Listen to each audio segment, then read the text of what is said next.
but since he's just gonna.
Hey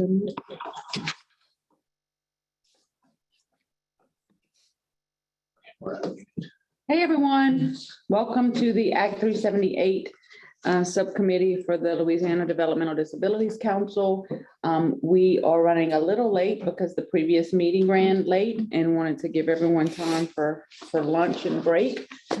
So we will try to make up that time in the meeting. And we will get started by, I guess, should we call roll? Would that be? Sure. Ms. Banks? You could jump on camera so we'll know if you're here, Ms. Banks. I'm here. Ms. Bazile? Here. Ms. Eagley? She's not with us. Ms. Hagan? Here. Dr. McKee? She is not with us. Ms. Palazzola? Here. Ms. Tarver? She is not with us. And Ms. White? And she is not with us either. So you have 4 members here, which does not give you a quorum. Okay, so we will just go forward with the agenda, but just not be able to take any action. So we'll skip over the approval of the January meeting. And we will move on to our Office of Behavioral Health report. And I see Dr. Savicki is here. Yes, I'm here. Can you guys hear me okay? Yes. Right. I will wait for the report to come on up. I didn't have to wait long.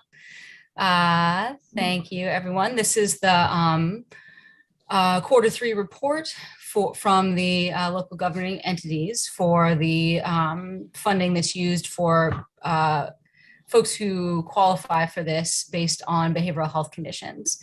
So the first part of this page, this first page is the child report. The first part you're looking at right now is the Consumer Care Resources Fund. And so you'll see there each human service district, their budget, their any changes in that budget over the course of the fiscal year, expenditures and you know what's remaining. So just a couple of things to highlight before I open it to questions. We reached out to the local governing entities who are low on their expenditures this year to ask sort of what their plans are for expending the rest of the funding, you know, in the last quarter of the year. You'll see their responses in the notes section below. We got responses from most folks noting plans for the expenditures for the rest of the year. Some LGEs you're probably familiar with based on the way they historically use the funds. They use their federal funding first, and then they catch up with their state funding at the end of the year. So some of these spending patterns will probably be familiar to folks on the committee because you've seen it before. You've seen LGEs sort of use all the state general funding at the end of the year and kind of come out having expended it all.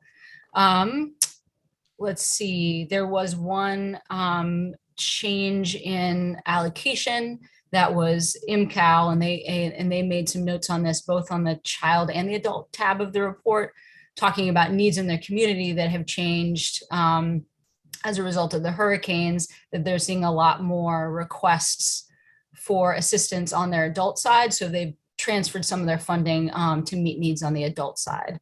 So those are just a couple of things I wanted to note. And do folks have questions about the CCR, the child CCR portion of this report?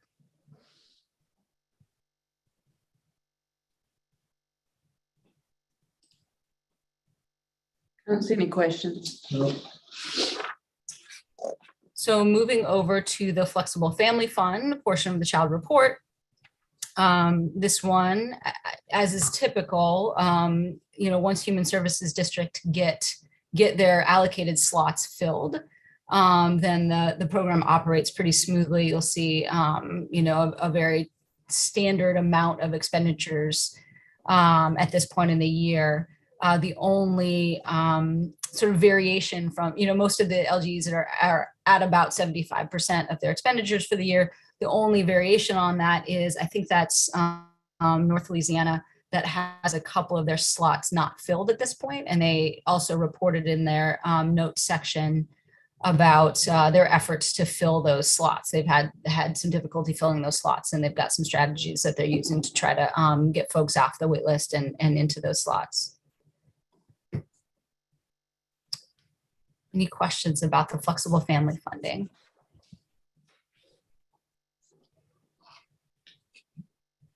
No questions. Looks wait. like Nicole has her hand Nicole, I'm raised. sorry. Nicole? Yes, thank you for the floor. And as you were stating that they're starting to be a little bit more consistent in their family flexible funds, correct? But upon here, how long are we giving them? Is it the rest of this financial quarter to spend the rest of the funds? So they have like $148,000 that they have to spend. Is that correct? Is that how I'm reading this, or is that not correct? I'm sorry, can you tell me where you're, sorry, The there's a lot of family numbers on the flexible page. funds, Yeah. the family flexible funds in this first column under the initial FYIFF budget. Yep. So this is the budget they have left, right? For the rest of the year, or that's a budget for the whole entire year? That's for the whole year. No, that's a great question. The column Okay. that says initial is what is for the whole year, the whole fiscal year, which ends on June 30th. And then you'll see over in the a few columns over under total expended year to date. That's the Mhm. amount they've already spent. And then, so just looking at that first row, that first LGE has expended 70% of their money so far, which puts them on track. They should be at about 75% by this point in the year, because then they've got another quarter to spend that last 25. So they're pretty close to where they should be. Okay, so this balance upon this side, that's how much left they have to spend. So when they have total obligated, when they have the zeros here, is not.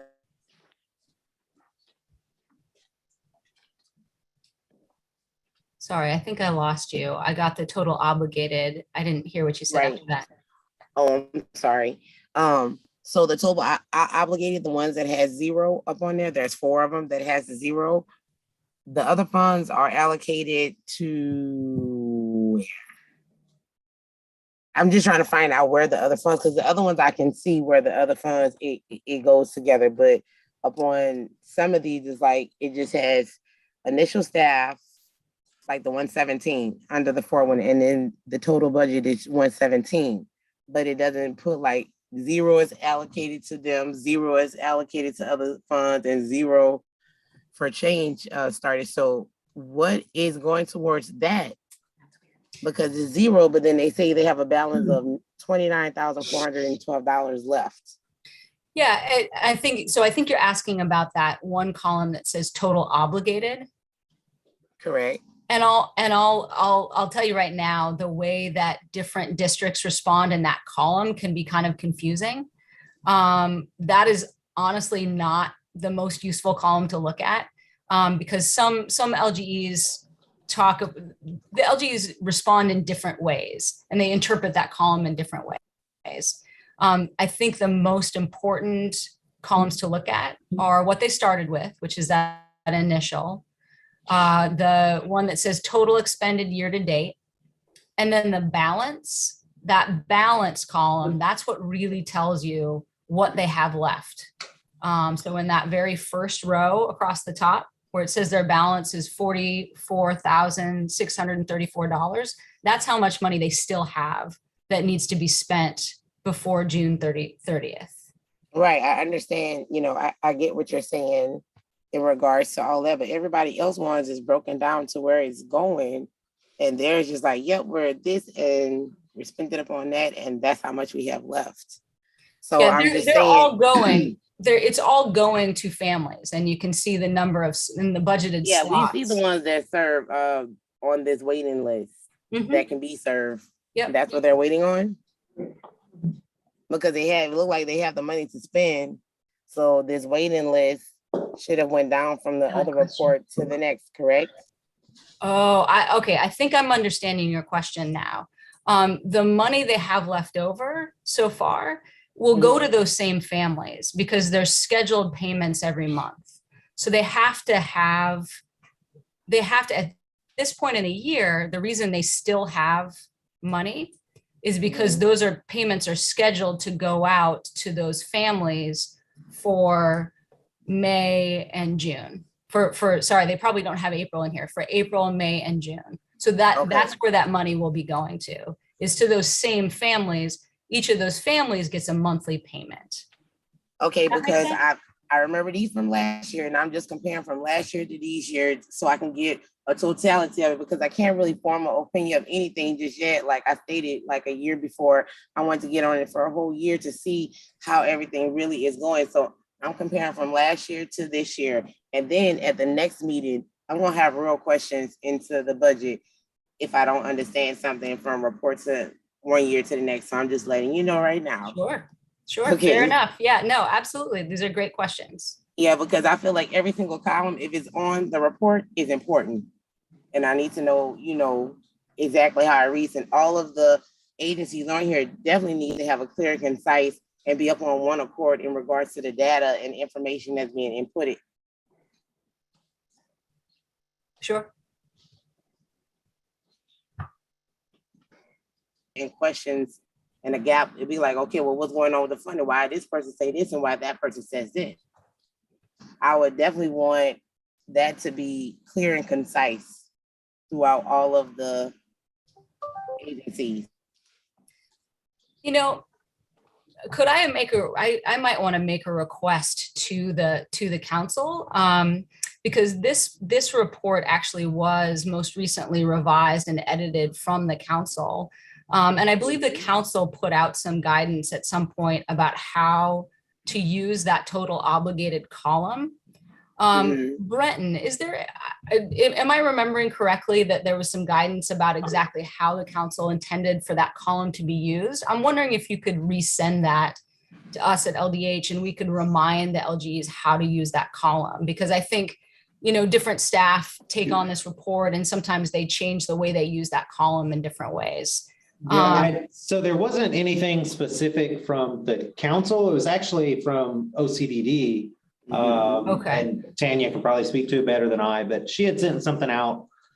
Oh gosh, it's been a while now. That 3 years or. that basically said kind of at least the LGEs on their side, which is dealing with the DD and not necessarily mental health or behavioral health, how they kind of update information in the total obligated column. I don't know if you still have, or if you'd be willing to share it again with Kristen. Yeah, as a matter of fact, we did a little training for all the LGEs, and that obligated column was the most complicated. And I remember Capital Area created this beautiful color-coded spreadsheet that had, for each color exactly how to fill that in, because the obligated should be the money that you have not already expended, but you still have left. So your obligated and your balance doesn't equal each other generally, because your balance is how much you have left that you have left plus, anyways, it's betterly explained on my color coded sheet and I'll send it to you. Yeah, sounds good. So I think, Ms. Nicole, I think what I can do is I can get together with Tanya and make sure that we have clear understanding across offices and make sure we get clear guidance out to the LGEs. So to try to solve that issue of everybody using that column in the same way. Does that make sense? Yes, it does, because then that means the information we know is correct and accurate, and every agency is on the same page of what that information entails. Sure. Yeah, fair enough.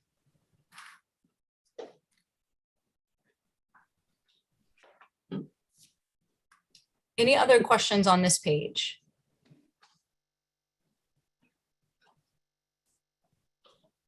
I don't see any questions.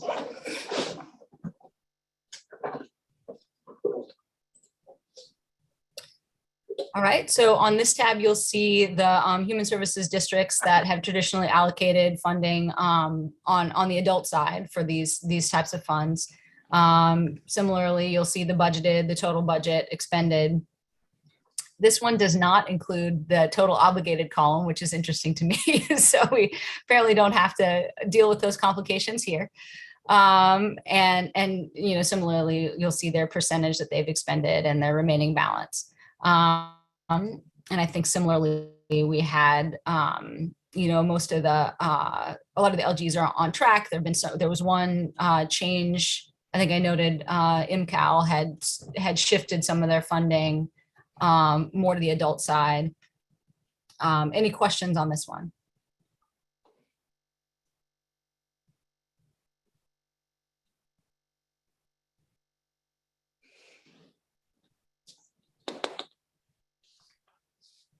I don't see any questions. All right. Is that it? I believe that is it. Okay. There are no questions. Okay, if there are no more questions for Dr. Savicki with OBH, we thank you for the reports, and we will have Office for Citizens with Developmental Disabilities report by Tanya Murphy. Okay. So we'll look at the individual and family support budget first. This is the report for the third quarter, but we don't have all the expenditures yet for all of the third quarter, since this report is requested about a month early. So generally, we would look at the expended percentage to be, you know, we try to be right around 75%. And so it looks like the total is 60% right now, but I have no doubt that all of the LGEs will spend all of their money before the, you know, by the end of the fiscal year. I think something interesting to note is Acadiana Area Human Services District added $300,000 to their budget in January of 2022 for the individual and family support program.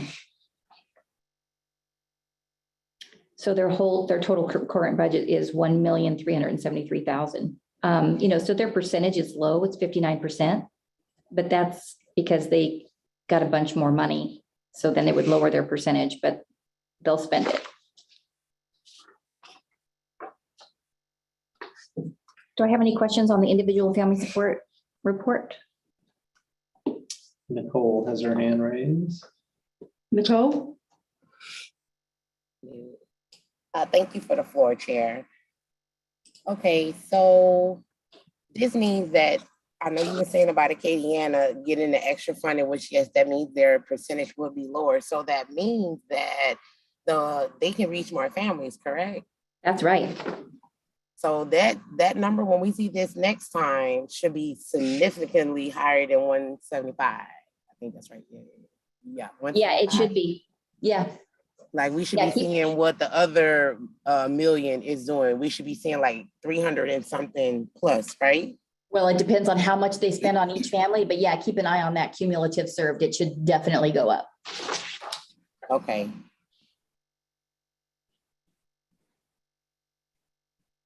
So I'm also seeing a pattern. Every single third quarter we get to, even last year, the third quarter we got to was the same exact way. They had not spent, nobody had reached their target but like 3 people. And this year, nobody's reached their target to 75%. So what is it about this third quarter that this keeps happening? Because it happened last year. Yeah, it happened last year on the first quarter, and it happened last year on the second quarter and the third quarter, because we have to give this report to the DD Council before the whole third month of every quarter's invoices have come in. So you're not getting the report for the actual total third quarter. You're getting a partial report. So that's why I'm saying once they're able to put the rest of the money in, invoices in for the month of March, then you would see a higher percentage spent. Oh, I think it froze up for a minute. Oh, I didn't freeze. No. Well, mine froze for a minute. I'm sorry. No, you did. I'm sorry. So did you catch what I said? I don't know where to start at. You were saying that it probably wouldn't reflect it because y'all, how y'all have y'all reports is not coincide with our meetings because it's almost like a month off. So we're missing invoices that could have been done and, you know, paid for and stuff like that. So now I'm starting to see why it's like the way it is because the meeting times is off. Yep, It's okay, now I understand. yep. Gotcha. But, you know, but I don't want to move on to flexible family fund, but it kind of relates to this. Do we have any more questions about individual and family support before I move? I was just gonna tell Nicole, that's why the October meeting is very important, because you actually get, so in July, you don't get final numbers because it's offset. So that's why in October, we double up our meeting and we cover first quarter and the entire year previously. So you can actually see everything that's been done, because you're always gonna be off a little bit until October. So for the flexible Thank family. you, Britton. That makes sense. Thank you for clarifying it. So for flexible family fund, if you look at the expended, it does have 75%. And that's because like Kristen was saying before, this is a set amount of money, $258 that goes to each family that meets the criteria. And so they already know that it's going to be $258 and they can put it in their expended. They don't have to wait. So that way, that's why flexible family fund says 75% and it's on point for how much they're supposed to spend.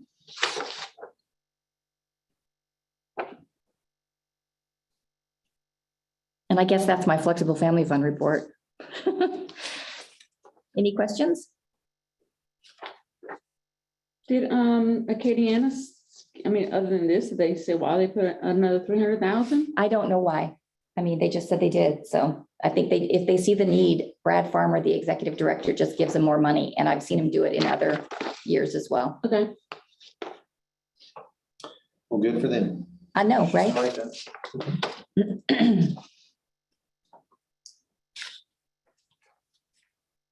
I think if nobody has questions about this, we can always come back if something comes up. But I think the next report kind of helps out also to see how they're doing as far as spending.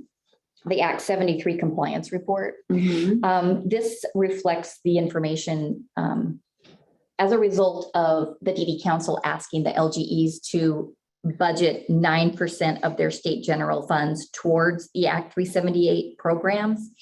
So the report has one column that shows the entire amount of state general funds that each LGE receives. The next column says what 9% of that would be. And then the next column says how much the LGEs have actually put towards the Act 378 programs. You know, you can look through and see that many of the LGEs put exactly 9% into the program, but then there's some that exceed the 9%. But they all put at minimum 9% of their state general funds towards Act 378. Then the next column is the total combined individual family support, flexible family fund that has been expended. And then the next one is the percent of the 9%. So we're looking for 100% of 9% of the state general funds to be spent by the end of the fiscal year. And because some of the LGEs put more than 9% towards, then they exceed their, you know, if you look at Northwest Louisiana Human Services District, they've spent 121%. Acadiana, 102% of what we've asked them to spend on the program. And they all generally meet very close to that 100% by the end of the year.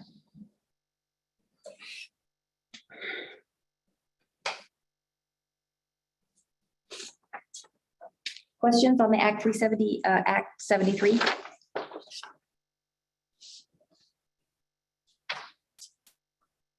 Do not see any. All right, I also sent in the IFS Individual and Family Support Approved Pending Funding report that shows some of the requests that people have sent into the LGEs, and the LGs have approved it, but they don't have the funding to be able to actually fund it yet. 1, 2, 3, 4, 5. 5 total requests, 4 of them from Imperial Calcasieu, 1 from Capital Area.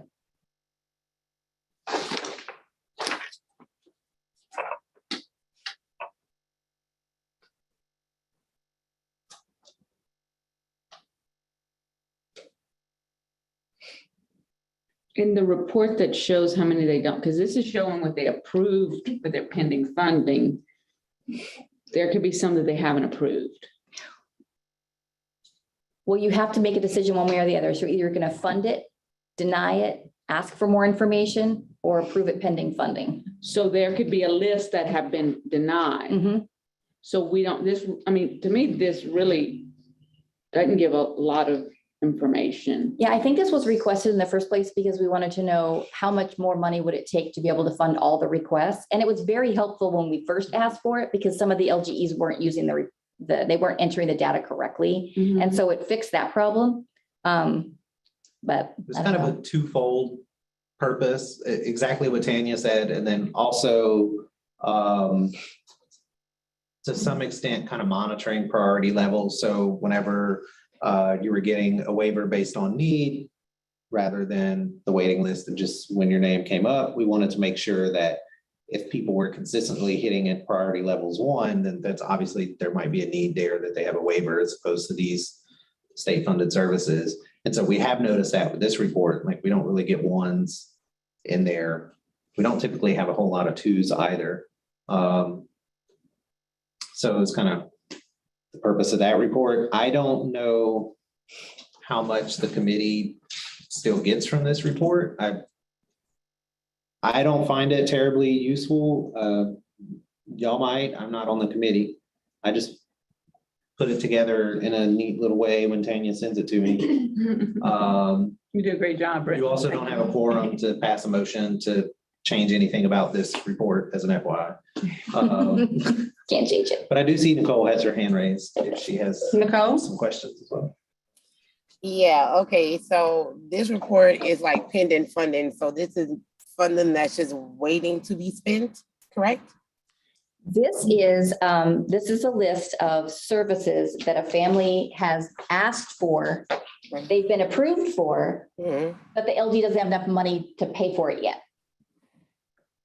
So they're Okay, waiting. so now that's what I'm a little confused about, Mhm. because up in these reports, it says that they have this money left that is used to be, that they need to be spent. So how they don't have the money for it? So this is how that works. The LGEs have these contracts, these agreements already done with all of these families. Right? And they've already promised the family can spend, for example, $5,000 this fiscal year. And they can spend that money all the way up to June 30th. So as of right now, maybe they've only spent 3,000 of it. So yeah, it looks like there's $2,000 still left in the budget to spend, but that's already been obligated to somebody.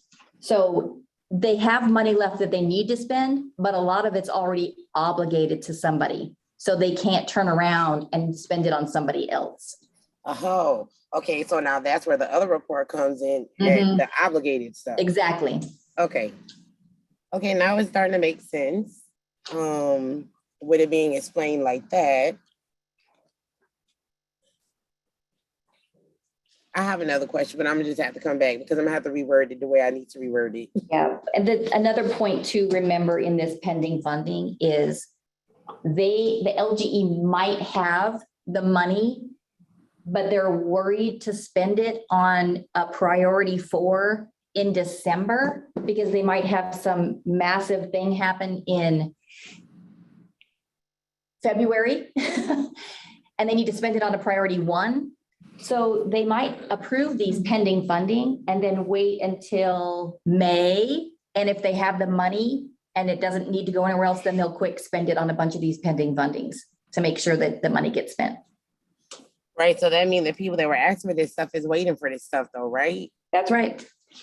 Okay, so could we come up with a better way? I'm not saying that the way that we have isn't right, but it could be a little bit more efficient when you're saying it, you know, how you just explained it to me. So, I mean, it's just a suggestion. This is what I'm thinking. So if we have a situation like that where they're cautious to use the money because in December, because something may happen to been later on, that's a priority one. So maybe what they can do is they already know how much funding they're going to have, right?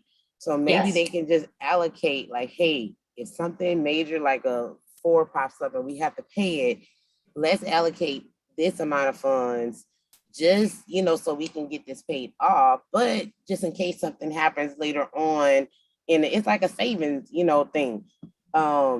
Allocating the percentage of, what it is, so you don't have people on the waiting list that's waiting for this kind of stuff, because then it looks like, all right, well, the state is not doing what they have to do. And I've been having this request for 6 months and they still haven't did anything. And this is, I'm just putting it, the shoe,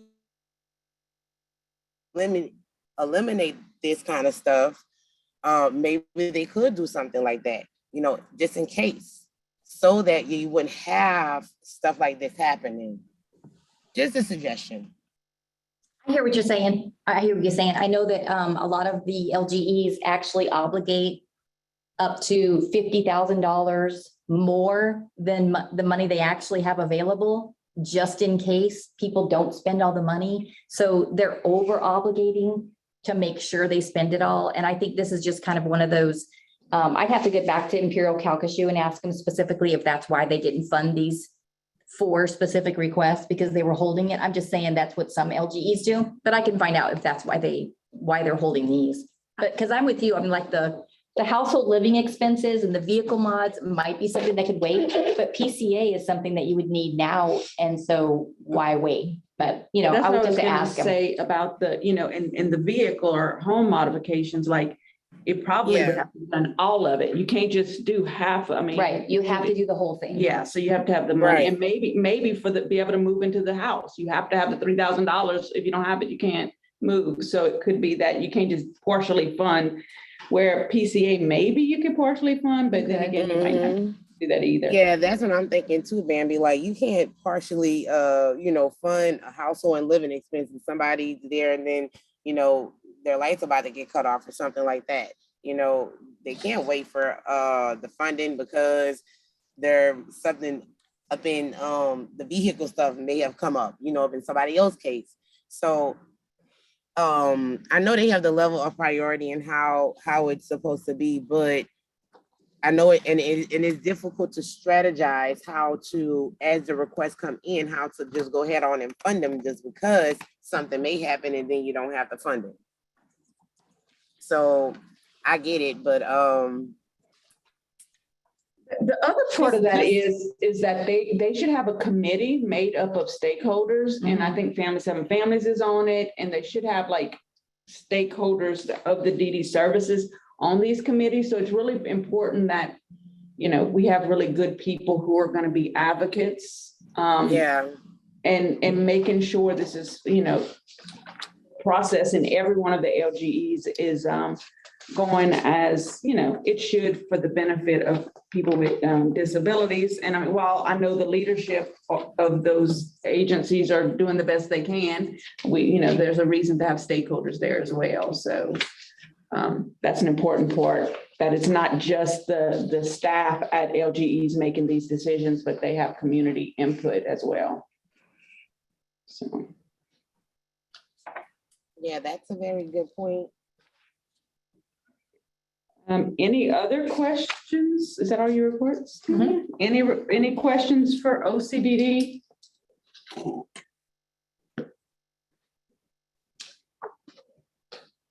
Okay, hearing none, I think it is time for our Office of Aging and Adult Services, which is provided through the ARC of Louisiana, and Kelly Monroe will give that report.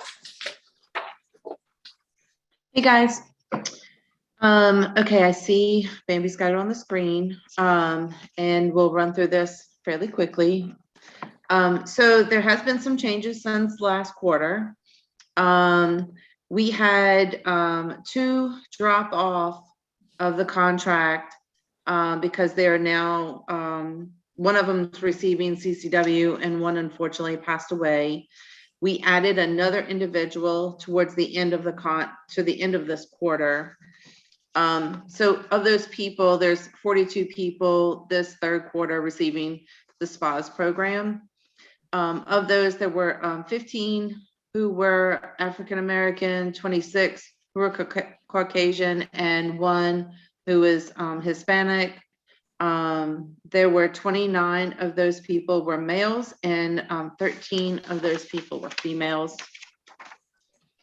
Most of them, well, all of them range from the ages of 24 to 89. So there are also some changes, have been significant changes in the regions where the people are being served. Where the biggest increase is in region 7, like usual. But the regions are written right there. I don't know if you need me to go through those, but the biggest increase was in region 7 though. So of those people, everyone received support coordination. There were 35 people who received personal care assistance. 3 received rental and utility assistance, 4 for medical supplies and medical equipment and stipends, and none this quarter that received home modifications. So of those expenses, we had $907,000 to spend on the services. And so far, we have spent in this quarter $187,014.39. And there's the breakdown. You're probably looking at this thinking that there's nowhere near that we're going to be able to finish spending all $907,000, but we will. There are a lot of things that it's really just like a timing issue. We will have probably about, I want to say it's going to be about 18,000, 17,000, 18,000, something like that. That is going to be available for one-time funds. And mainly because a lot of people had a hard time getting a personal care attendant to work with them. So that was a huge issue. Plus we had someone pass away. And so getting someone onboarded took us a little bit. And then there was somebody who moved on to CCW. So getting someone else onboarded, it does take a little while. So I think we have probably about somewhere between 16 to 18,000 that we'll be able to spend on one-time funds. So, so we'll be working on that. If you go to the next page, there were on the waiting list, we did drop 12 people off of the waiting list on this quarter. Most of them was because they were several of those 12 people. I want to say, let me look real quick because I wrote it down. Hold on. Yeah, 8 of those passed away waiting for services, unfortunately. And then there were some who no longer needed to receive services because they moved into a nursing home. So that was very, very unfortunate. But of the 54 people that are on the waiting list, 21 of those are people who are African American, 20 of those are Caucasian, and then there were 18 that are unknown because they didn't fill out that part on the of the paperwork. So, and if we were to finish and serve all of the people on the waiting list, we would need about $1.1 million. So this dropped from last quarter, $283,000 of needed funds. So I don't know if anybody has any questions. Nicole, is her hand raised? Nicole? Thanks for the floor. How long were these people on a waiting list that passed away? A very long time. Like some of them have been on since 2012. Yeah, it's a small contract, and so I mean it's really not much. It's not enough to serve everybody who. Anyway, 2008, I want to say. I mean 2012. I mean. Wow. Mhm. That is a long time. It's a very long time. Kelly, were any of these people who were waiting, who were either passed away or went to a nursing home, were any of them receiving any other type of services? Do y'all keep track of that? Or you don't know? We do keep track of it, and no, they were not. They were Were they not receiving some. eligible? No, most of them were not, because you gotta remember, these are onset, adult onset disability. A lot of them who was on here early on. And so, because that's what the requirements used to be. And so a lot of these people worked or maybe became disabled after they worked or something like that. And so they made too much money for Medicaid. A lot of them. Even for the community choice waiver, they were above Oh, yeah. income they or made- assets. Okay, got it. Yeah, they made too much money for that. And so some of them were retired and receiving retirement funds. So there's a large population of people who just slipped through the cracks because, and that's what this program was serving, but it's so incredibly small. And we've gone to the legislature a couple of times to try to get them to fully fund it. I think when we were looking at it and we had maybe 60 something people on there, we needed only like $500,000 and of state general funds, and we just never were able to get it. So Okay. yeah, like, I'm and what's hearing- good, like what's great about this program, it's the only program that Louisiana runs that really encourages people to go to work and not be afraid of losing their services. It really is the only one. Okay, so now let me ask this, as far as like, not losing their services, because if they go to work and they don't have their services anymore, are they getting jobs that is going to sustain them and help, like that's gonna be able to pay for all of their expenses and stuff like that? Well, Because in I this know- program, in this program, the income limits were very high. So people were not losing their services going to work in this program. Okay, because I mean, I know a lot of people that's encouraging the working thing, and I know like a family member and a non-family member that went through this whole, working thing, and all of their services got taken away from them, Yeah. and they could not survive at all from what they were making, Yeah, most people,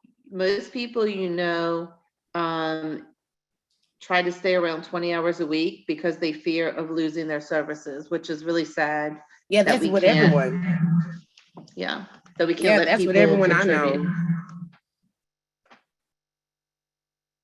So what do we do to combat that? Because I know like that happened to a couple people and they lost their services. And, I know like I'm with Dr. Becker's with the educational thing to make the push for them to get real degrees and, to really sustain themselves. But we don't tell them the flip side of losing everything. Right, so you get degrees and you want to go get a job and use that degree. Well, if you make too much money, you could lose your services. So yeah, and this is the only program that really allows for people to work and become professionals and earn professional pay Without losing all of their services. without losing all their services. Yeah. Right. Yeah. Okay, so another question, but stems off from that one, because we do have a lot of funds. I know from last year that went back to the general funds. Just from sitting on the council for the last 2 years, they had a lot of funds that went back to the general fund. And I will always ask, where does that money go? And see this kind of stuff, why wouldn't it not be allocated to stuff like this when we're asking for things like this? Because it could be used for it. Because from my understanding, what I was trying to get a clear understanding of how the general funds and whenever they're put back into the account, how and where that's being used, isn't that what this is kind of for too? Well, they could, but then people start to rely on it. So you couldn't tell them every year, you may not be able to get it because they wouldn't be able to allocate it for the whole year. That's why when I said we had 20,000, about, somewhere between 16 and 18,000 to use for one-time funds, is because I don't want to give people PCA services and then just to take them away in July. Right. Okay. So it has to be something that's one time, like a home modification, vehicle modification, like medical stipends, something like that. Okay. Thank you. Are you in for? Welcome. Anybody else have any other questions? I was gonna say, just for Nicole to keep in mind when we talk about funds going back to the treasury, a lot of times you don't know that's going back until it's the end of the year and you can't use it within that fiscal year anyway. So it'd be hard to be able to redirect some of those funds. Yeah, once the year is over, it's as good as gone. Oh, so I know that the year's over like in June, right? For everybody. June 30th. June 30th. So I'm just asking, because see, I don't know how things work up there. I'm not working over there in the Capitol and in the Senate and how they run things. So if they have all these funds left over and all this stuff that could be used, and they have so many people putting things back into the general fund, I know they know in May. They know in May how much money is going to be going back to that general fund. So to me, in May, they need to come together and like, hey, y'all, we have this amount of funds that's available to be used. Use this. I mean, so that at least all the money would be being spent and nothing would be left behind, because then you'll have at least a month of knowing, all right, we got this much left over. We need to use all we had to use. We covered our people. We spent this money for that. We got ourselves. We have this left over. Somebody else can use it. Yeah. If we come together like that for real, then we can really change Louisiana. If we don't do that, then we're going to keep on being in this predicament, because I feel like if we have money that's going back, the stuff that I know the DD Council is working on, we can pull that and you give it to y'all, because there's no reason that those people should have just passed away because we don't have the funding and they have all this funding goes back. And I'm not saying that that's the reason why they passed away. They passed away waiting, and no one should have to do that, but they did. So, I mean, it's a suggestion. I mean, I don't know who we have to suggest it to, or where did they have to come from to do that. Nicole, this is Tanya, and I just kind of wanted to throw out there that they don't know in May. They don't find out actually until August how much money is left over, because we have all the people that are continuing to spend those agreements all the way through to the end of June, and then they don't send in their invoices until July. And so then they find out, oh, well, we didn't spend this amount of money, and they find out like really in August. And by that time, fiscal year's over. And so I think it's a wonderful idea, but I just wanted to let you know, we really don't find out until August. Oh, okay. Yeah. So maybe we have to do some restructuring, because that's what we're trying to do, this systemic change. So maybe some restructuring needs to go on, because that is not going to be accurate. Some of this money can be used for other stuff, and waiting a whole nother month and it could have been used because we're not getting reports. That's just like we're just missing a ball on something. And it's like, that's something that can be fixed. Yeah. Or at least suggested, where many minds can come up with an ideal or something. Yeah. Well, and also OCDDs and OBH's programs are a whole lot bigger in Act 378 than ours. I mean, we have 42 people, and we're looking over $1 million. They're looking over several. You know what I'm saying? So their programs are a lot more difficult and a lot more moving parts. So I can see how they wouldn't really know every month exactly how much they're spending and how much they got left over. But if you want to encourage the council to make this one of their asks legislatively next year, I would totally be in agreement. We trying to work on one thing at a time. we trying to work on one thing at a time.